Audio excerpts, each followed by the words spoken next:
The United States enjoyed a time of wealth through the 1920s. President Herbert Hoover took office in March 1929.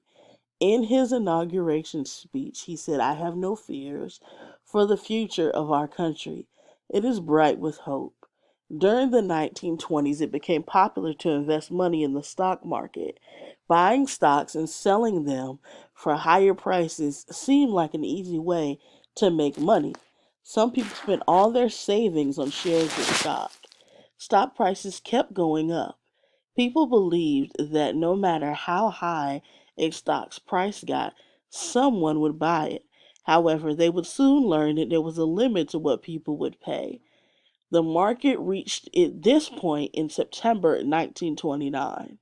Thousands of investors decided to sell their stocks on October 24th, 1929. The problem was that no one wanted to buy the stocks at such high prices.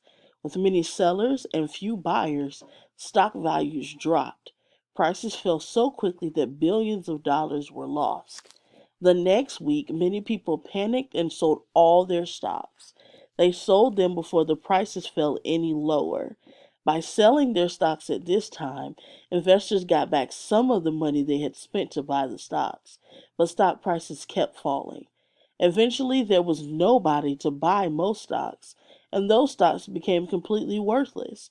On October 29th, 1929, or Black Tuesday, the stock market crashed. Billions of dollars were lost on the worst day in stock market history.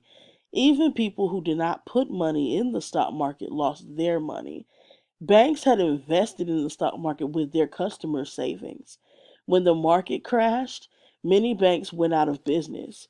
People all over the country lost their life savings.